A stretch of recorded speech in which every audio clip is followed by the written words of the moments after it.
નમસ્કાર વિદ્યાર્થી મિત્રો. એકાઉન્ટમાં પ્રકરણ 3 જીએસટી એટલે વસ્તુ અને સેવાઓ કર ની અંદર આગળ વધીએ. આજે આપણો લેક્ચર નંબર 2. તો જીએસટી ની આપણે થોડીક બેઝિક માહિતી લાસ્ટ લેક્ચરમાં જોઈ હતી. આજે વધારે ડીપમાં આપણે જોઈએ આગળ. વસ્તુઓ અને સેવાઓની પૂર્તિ વિશે આજે આપણે જોવાનું છે. પૂર્તિ એટલે સપ્લાય. તો વસ્તુઓ અને સેવાઓ બંનેનું જે ખરીદ વેચાણ થાય છે એના સ્થાને પૂર્તિ એટલે કે સપ્લાય શબ્દનો ઉપયોગ કરવામાં આવેલ છે. વસ્તુઓ અને સેવાઓ બંનેની પૂર્તિના કર અંગેની આપણે હવે સમજ મેળવવાની છે કે એની અંદર ટેક્સીસ છે એ કેવી રીતના લગાડવામાં આવે છે. ચાલો જોઈએ હવે આપણે. તો એમાં 2 પ્રકારના ટેક્સ હોઈ શકે. રાજ્ય કે કેન્દ્ર શાસિત પ્રદેશની અંદર પૂર્તિ એટલે પોતાના રાજ્યમાં, એટલે કે અંતરરાજ્ય.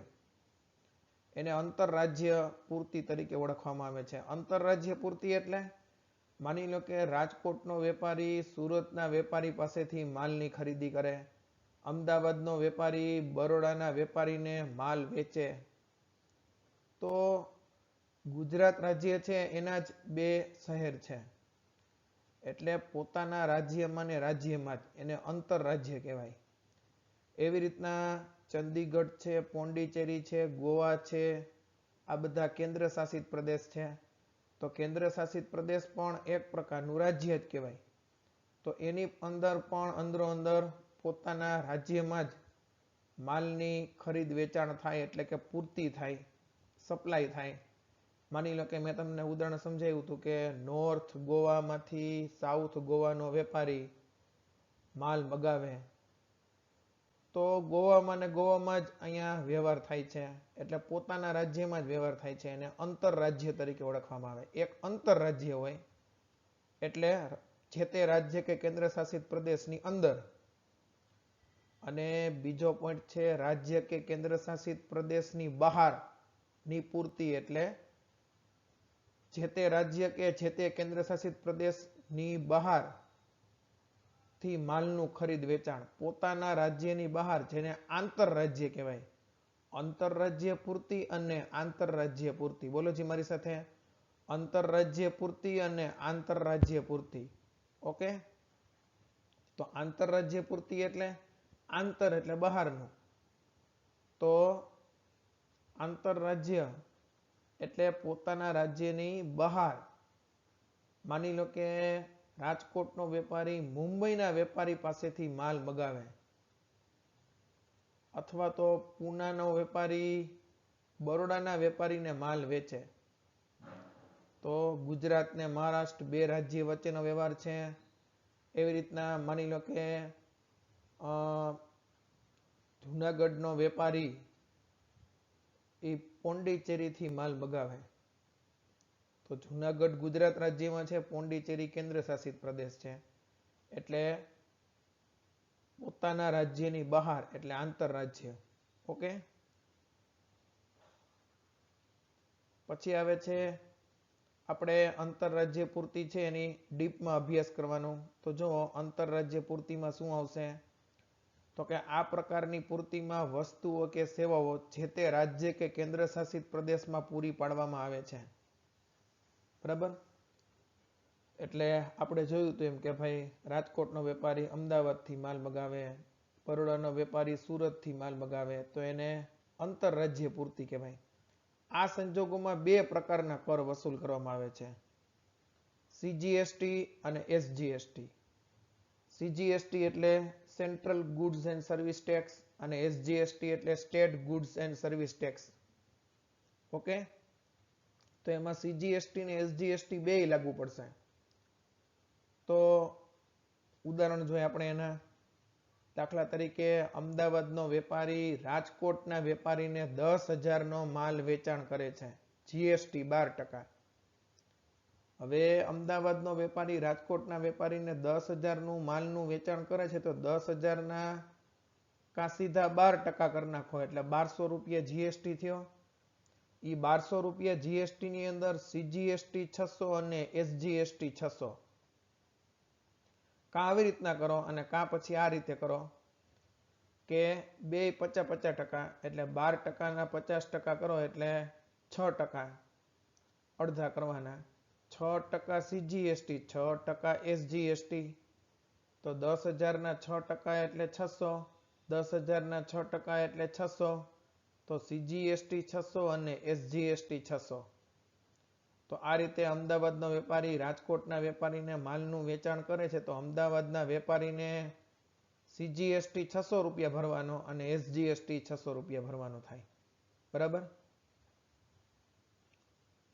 પછી માની લો કે સાઉથ ગોવાનો વેપારી નોર્થ ગોવાના વેપારીને, હવે જો આમાંય શું થયું, કેન્દ્ર શાસિત પ્રદેશની અંદર જ છે, પોતાના જ રાજ્યમાં છે. કેન્દ્ર શાસિત પ્રદેશ એક પ્રકારનું રાજ્ય જ કહેવાય, તો પોતાના રાજ્યમાં જ છે.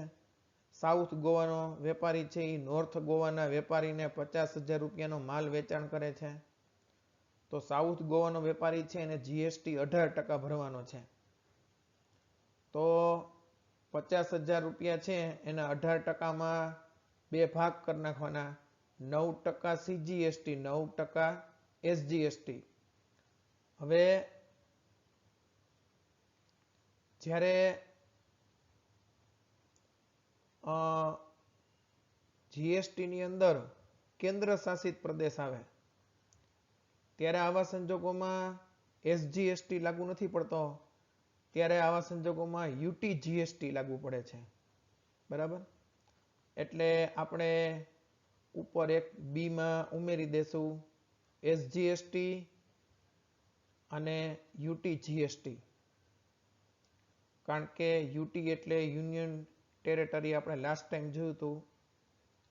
તો એ સ્ટેટ નથી, UT છે. UT એટલે યુનિયન ટેરેટરી, એટલે કેન્દ્ર શાસિત પ્રદેશ.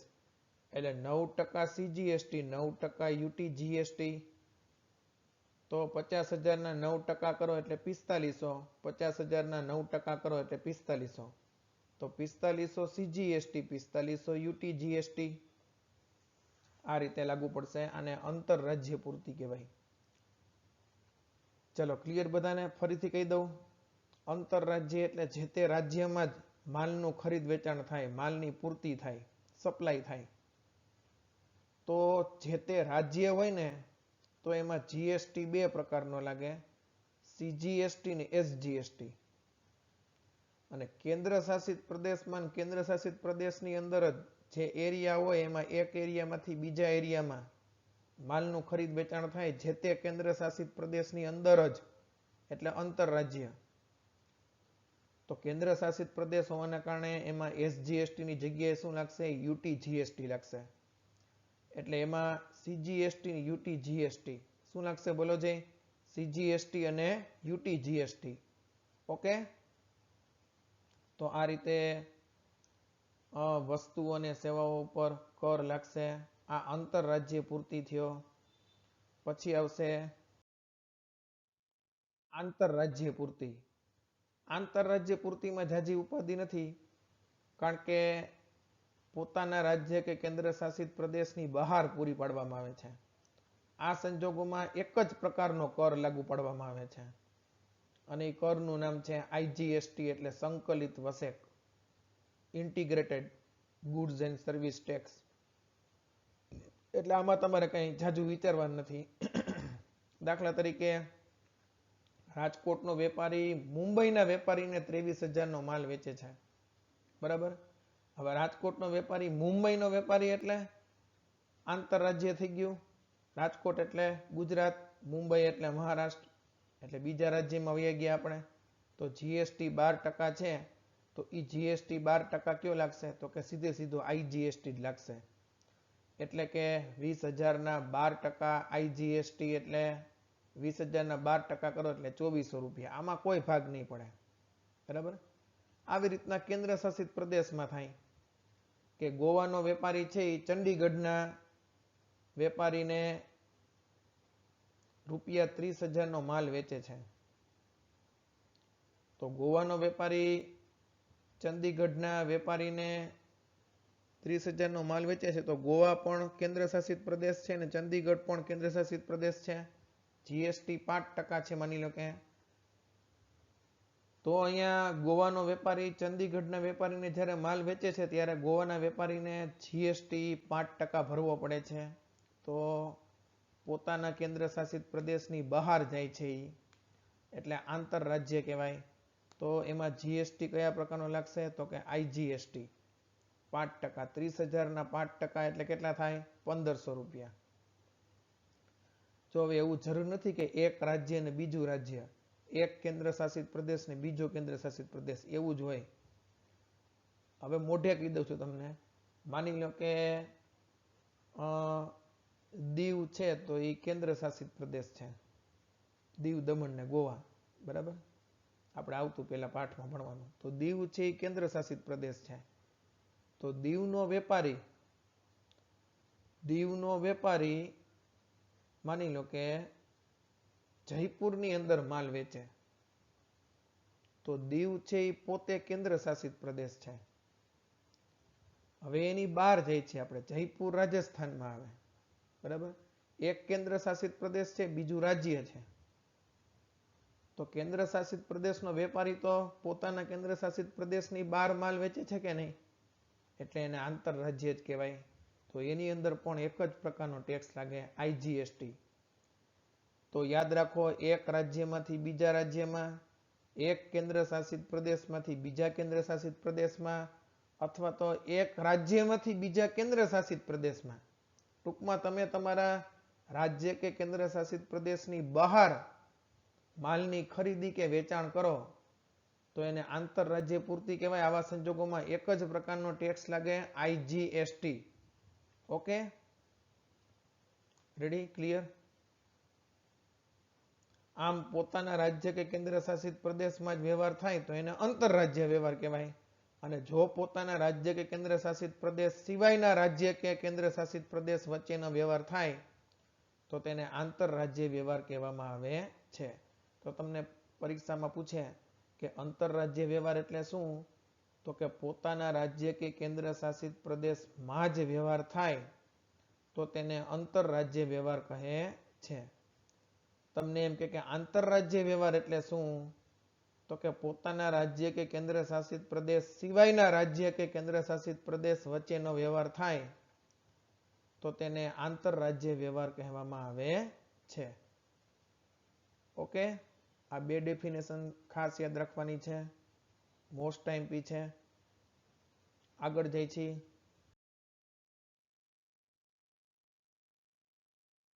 ચાલો, ખરીદી અને વેચાણ માટે લાગુ પડતી વસેકની વિગતો આ ટેબલમાં ખાસ ધ્યાન આપજો. ક્રમ, વ્યવહાર, આ ટેબલ સરસ મજાનું બનાવવાનું છે. જે તે રાજ્ય કે કેન્દ્ર શાસિત પ્રદેશની અંદર એટલે કે આંતરરાજ્ય, જે તે રાજ્ય કે કેન્દ્ર શાસિત પ્રદેશની બહાર એટલે કે આંતરરાજ્ય. હવે પેલો ક્રમ જોઈ છે, વસ્તુઓ કે સેવાઓની ખરીદી. ખાસ યાદ રાખજો વિદ્યાર્થી મિત્રો, ખરીદી એટલે ઇનપુટ અને વેચાણ એટલે આઉટપુટ. લખવું હોય તો લખી નાખો ઉપર હાંસિયામાં ગમે ત્યાં.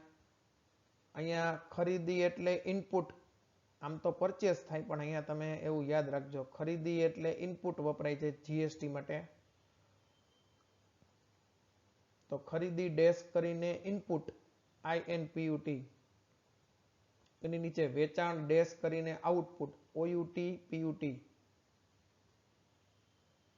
તો વસ્તુઓ કે સેવાઓની ખરીદી હવે જે તે રાજ્યમાં હોય કે કેન્દ્ર શાસિત પ્રદેશની અંદર જ હોય તો એની અંદર બે પ્રકારના ટેક્સ લાગે છે, ઇનપુટ CGST અને ઇનપુટ SGST, અથવા તો UTGST. જો રાજ્ય હોય તો CGST અને SGST, અને કેન્દ્ર શાસિત પ્રદેશ હોય તો CGST અને UTGST.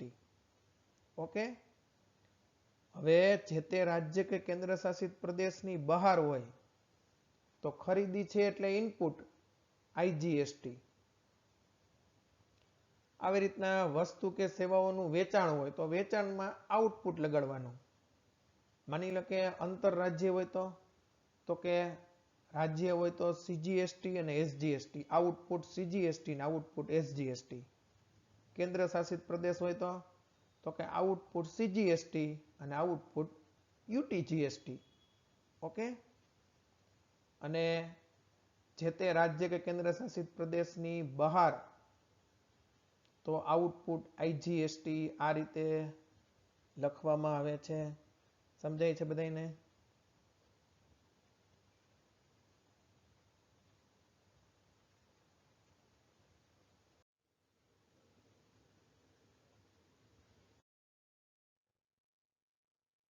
આ એક ટેબલ તમને ટેક્સ્ટ બુકની અંદર આપ્યું છે. તો આ તમારે લખવાનું નથી, એટલે જેની મેં સ્લાઇડ બનાવી છે બધા, તો એ તમારે લખવાનું છે અત્યાર સુધીનું બધું. આ તમારે મેં ટેક્સ્ટ બુકમાંથી ડાયરેક્ટ મૂક્યું છે, એટલે આ તમારે લખવાનું નથી, ખાલી સમજવા પૂરતું જોઈ લ્યો. માની લો કે રાજ્ય આ સરકારી જો સેન્ટ્રલ ટેક્સ છે ને 2017 સેન્ટ્રલ ટેક્સ રેટ અને ઇન્ટિગ્રેટેડ ટેક્સ રેટ, એટલે આ પ્રેક્ટિકલ છે. પરિશિષ્ટ અને વસેક દર, પરિશિષ્ટ 1 2 3 4 5 6 આ ખાલી સમજવાનું છે, આમાં કઈ યાદ ન રાખતા. આંતરરાજ્ય એટલે બે રાજ્યો અથવા કેન્દ્ર શાસિત પ્રદેશો વચ્ચે પૂરતી, એમાં આઈજીએસટી હોય. તો પરિશિષ્ટ 1 ની વસ્તુ હોય તો 5%, પરિશિષ્ટ 2 ની વસ્તુ હોય તો 12%, પરિશિષ્ટ 3 ની વસ્તુ હોય તો 18%, પરિશિષ્ટ 4 ની વસ્તુ હોય તો 28%, પરિશિષ્ટ 5 ની વસ્તુ હોય તો 3% અને પરિશિષ્ટ 6 ની વસ્તુ હોય તો 0.25%. હવે તમને એમ થાય કે સાહેબ પરિશિષ્ટ 1 2 3 4 5 6 એ કેવી રીતના ખબર પડે? તો એ સરકાર દ્વારા નક્કી કરવામાં આવ્યું હોય. જો નીચે લખ્યું છે કે ખાસ વસ્તુઓના સંદર્ભમાં આઈજીએસટી ના દર 0.25 થી 3% રાખવામાં આવેલ છે. તો અમુક વસ્તુ એવી હોય કે જે ખૂબ જ જરૂરી વસ્તુ હોય, તો એના ઉપર આઈજીએસટી 0.25% રાખવામાં આવ્યો છે. પછી એનાથી ઓછી જરૂરિયાતવાળી વસ્તુ હોય તો એમાં એ પરિશિષ્ટ 5 માં આવે. પછી એનાથી થોડી ઓછી જરૂરિયાતની વસ્તુ એમાં પરિશિષ્ટ 1 માં આવે એટલે 5%. પછી એનાથી થોડી ઓછી જરૂરિયાતની વસ્તુ પરિશિષ્ટ 2 માં આવે એટલે 12%. અને પરિશિષ્ટ 3 અને 4 ની અંદર મોજ શોખની વસ્તુ આવે, હરવા ફરવાની વસ્તુ બધાય, તો એની અંદર આઈજીએસટી 18 થી 28% લાગે. બરાબર? કારણ કે એ મોજ શોખની વસ્તુ છે એટલે. હવે આ તો થઈ વાત બે રાજ્યો વચ્ચેની, એટલે આઈજીએસટી ની વાત થઈ. પણ આંતરરાજ્ય હોય તો આંતરરાજ્યની અંદર એટલે જે તે રાજ્ય અથવા કેન્દ્ર શાસિત પ્રદેશમાં જ આંતરિક પૂર્તિ હોય તો પરિશિષ્ટ 1 મુજબ 5% ના બે ભાગ થઈ જાય, 2.5%. જે તે રાજ્ય હોય તો સીજીએસટી 2.5%, એસજીએસટી 2.5%. કેન્દ્ર શાસિત પ્રદેશ હોય તો સીજીએસટી 2.5%, યુટીજીએસટી 2.5%. પરિશિષ્ટ 2 મુજબની વસ્તુ હોય તો એમાં 12% જીએસટી લાગે. બરાબર? તો જે તે રાજ્યની અંદર હોય તો સીજીએસટી 6%, એસજીએસટી 6%. જે તે કેન્દ્ર શાસિત પ્રદેશની અંદરની હોય તો સીજીએસટી 6% અને યુટીજીએસટી 6%. માની લો કે પરિશિષ્ટ 3 ની વસ્તુ હોય તો એવી રીતના 18% ના બે ભાગ થઈ જાય, 9% સીજીએસટી, 9% એસજીએસટી. યુટી હોય તો 9% સીજીએસટી, 9% યુટીજીએસટી. ઓકે, આ રીતે બધાયમાં બે ભાગ પડી જાય. તો આ પ્રેક્ટિકલ વસ્તુ થઈ, આમાં તમારે કાંઈ લખવાનું નથી. આગળ જઈએ. ચલો હવે જીએસટી ના આપણે લાભ જોવાના છે. તો જીએસટી ના આવો લાભ જોઈએ.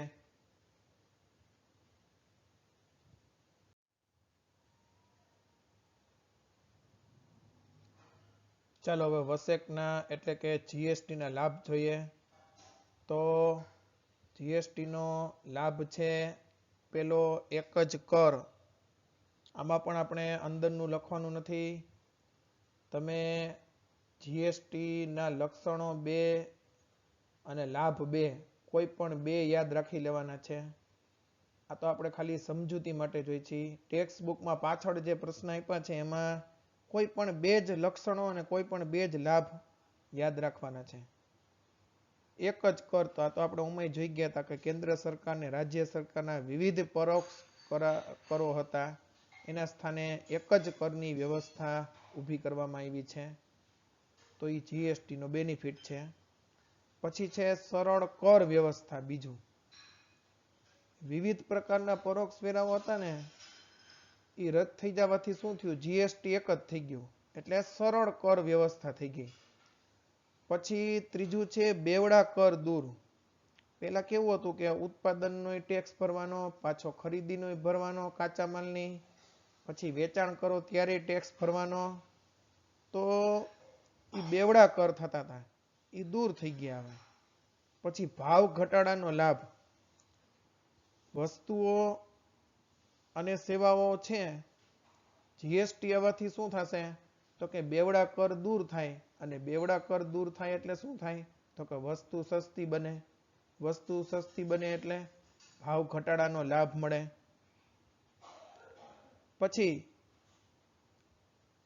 પછીનો લાભ છે એક જ પ્રકારનો વેરો એટલે સમાન વેરો. આખા દેશની અંદર સમાન વેરાઓની વ્યવસ્થા ઊભી કરવામાં આવી છે. પછી કર ચોરીમાં ઘટાડો. કર ચોરીના દૂષણમાં ઘટાડો ને કર વ્યવસ્થામાં પારદર્શકતા પ્રસ્થાપિત થાય છે. કારણ કે જીએસટી છે ને સરકારે કમ્પ્લીટલી ઓનલાઈન કરી નાખ્યું. ઓનલાઈન થાય એટલે શું થાય તો કે તમારે કમ્પલસરી ટેક્સ ભરવો પડે એટલે કર ચોરી છે એ અટકી જાય. પછી વસેક પરત જમા. 7મો પોઈન્ટ છે વસેક પરત જમા. ખરીદી પર ચૂકવવામાં આવેલ વસેક વેચાણ પર ચૂકવવાપાત્ર વસેકમાંથી બાદ મળે છે. આ પણ તમને મેં લક્ષણોમાં સમજાવી દીધું છે. પછી છે અર્થતંત્રમાં ઉપયોગી. તો જીએસટીના કારણે અર્થતંત્રમાં મજબૂતાઈ પ્રાપ્ત થાય છે. કારણ કે જીએસટી ઓનલાઈન કરી નાખ્યું છે એટલે બધા જીએસટી ભરે છે. બધા જ વેપારીઓને જીએસટી લાગુ પડે છે. તો એના કારણે અર્થતંત્રમાં મજબૂતાઈ આવશે. પછી 9મો બેનિફિટ છે સમાન પ્રાદેશિક વિકાસ. હવે પરોક્ષ વેરામાં કેવું હતું તો કે રાજ્ય સરકારને પણ છૂટછાટ હતી ટેક્સ લેવા માટેની. પોતપોતાની રીતના ટેક્સ ઉઘરાવી શકતા. આપણે જોયું હતું ને કે કેન્દ્ર સરકારના ટેક્સ અને રાજ્ય સરકારના ટેક્સ. તો જે તે રાજ્ય છે ને એને સત્તા હતી એના ટેક્સ નક્કી કરવાની. એ બધું કાઢી નાખ્યું. એની જગ્યાએ એક જ દેશ અને એક જ કર જીએસટી. એટલે શું થાય કે બધા રાજ્યને એક સરખો જીએસટી લાગુ પડે. એટલે હવે બધા રાજ્ય એક સરખા થઈ ગયા. કોઈ ઊંચું કોઈ નીચું નહીં. એટલે સમાન પ્રાદેશિક વિકાસ થાય.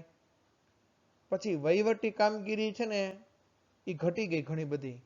કર ભરનાર અને સરકાર એની અત્યાર સુધી ઘણી બધી વહીવટી કામગીરી હતી જે જીએસટી આવવાના કારણે ઘટી ગઈ છે. તો એ પણ એક એનો બેનિફિટ ગણાવી શકાય. અને છેલ્લે સરકારી કામગીરીમાં ઘટાડો.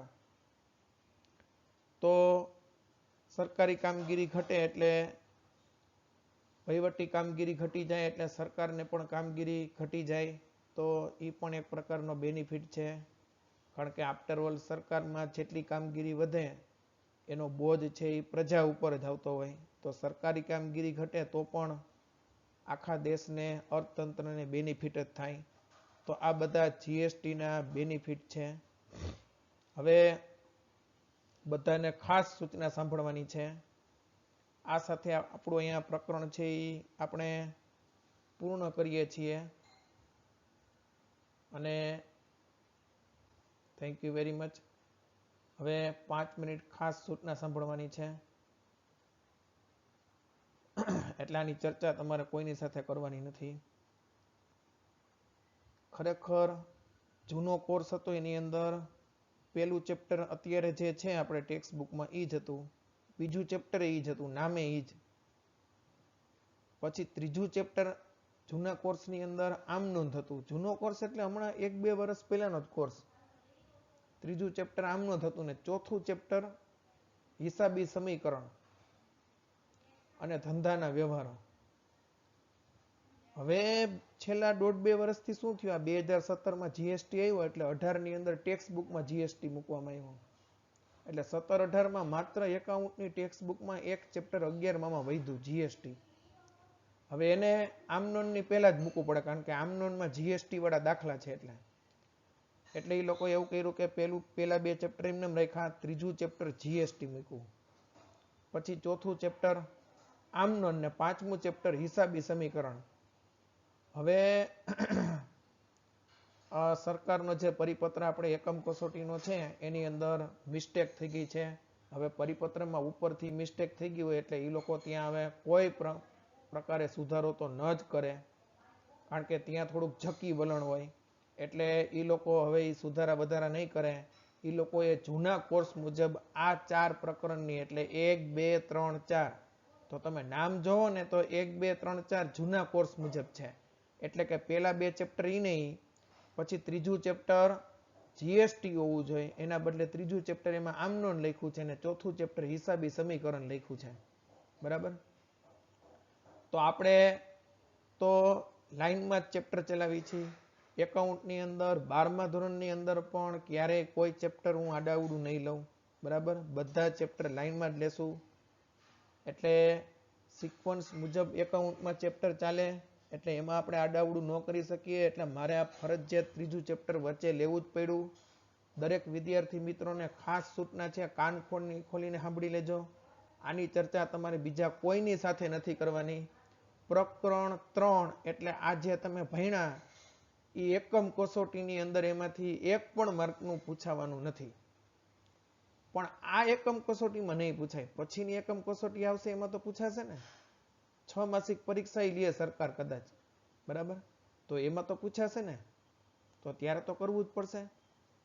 એટલે આપણે તો લાઈનમાં જે ચેપ્ટર આવતા હોય મુજબ કરવા જ પડે. એટલે તમને મેં જીએસટી ચેપ્ટર કરાવી દીધું છે. અત્યારે તમારા ચોપડામાં જો આ લખાઈ ગયું, પણ હવે તમે બીજી વખત વાંચતા નહીં. બરાબર? હવે પાછી જ્યારે એક્ઝામ આવશે અને એમાં જીએસટી ચેપ્ટર હશે ત્યારે હું તમને આ જીએસટી ચેપ્ટર છે એનો એક નાનકડો વિડીયો બનાવીને ફરી પાછું આખું રિવિઝન કરાવી દઈશ અને પાછળના વિકલ્પ ટૂંકા પ્રશ્નોનો વિડીયો બનાવીશ. એ વિકલ્પ ટૂંકા પ્રશ્ન તમને સમજાવી દઈશ. તમારે એ હવે ચોપડામાં લખવાના નથી વિકલ્પ ટૂંકા પ્રશ્ન. બરાબર? એ જ્યારે હું તમને વિડીયો બનાવીને મૂકું ત્યારે તમારે એમાંથી તમને જે જરૂર પડે એટલું લખી રાખશું. આપણે એકાદ પેજ આ ચેપ્ટરમાં કોરું રાખજો. તો અહીંયા પ્રકરણ નંબર 3 આપણું પૂર્ણ કરીએ છીએ. હજી એક વખત સૂચના આપી દઉં છું. પ્રકરણ 3 રસ્તામાં આવે છે એટલે લાઈનમાં આવે છે, એટલે આપણે લેવું જ પડે, કારણ કે એકાઉન્ટમાં ક્યારેય આપણે 12મા ધોરણમાં એવું નથી કરતા, લાઈનમાં જ ચેપ્ટર ચલાવીએ છીએ બધા. બરાબર? એટલે પ્રકરણ 3 છે એ લાઈનમાં આવતું હતું એટલે જીએસટી આપણે લઈ લીધું છે. બીજા નંબરમાં જીએસટી તો પહેલા ભણવું જ પડે, કારણ કે આમનોનથી જીએસટી ના વ્યવહાર આવશે. હવે આમનોનમાં જીએસટી ના છેલ્લા 2 દાખલા છે તો એ મારે તમને કરાવવા હોય તો કેવી રીતના કરાવવા? એના માટે જીએસટી ચેપ્ટર સમજાવવું જ પડે પાછું. એટલે જીએસટી ચેપ્ટર આપણે લઈ લીધું છે, એનો ખ્યાલ તમને આવી જાય. એટલે પરીક્ષા આવે ત્યારે જીએસટી નું આખું રિવિઝન અને પાછળના વિકલ્પ ટૂંકા પ્રશ્ન બે હું તમને પાછા કરાવી દઈશ. એના માટે ચોપડામાં એકાદ પેજ કોરું રાખશો તોય ચાલશે.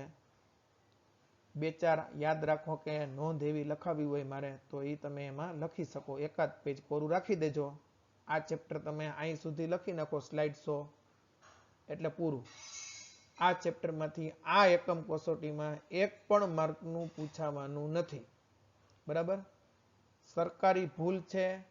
પેપરની અંદર આ ચેપ્ટરમાંથી પૂછવું જ જોઈએ. 1, 2, 3, 4 એટલે પહેલા 2 ચેપ્ટર તો જૂના કોર્સ મુજબ જ છે. 3 ચેપ્ટર, ત્રીજું ચેપ્ટર એટલે જીએસટી ને ચોથું એટલે આમનોંધ. આ મુજબ એકમ કસોટી હોવી જોઈએ.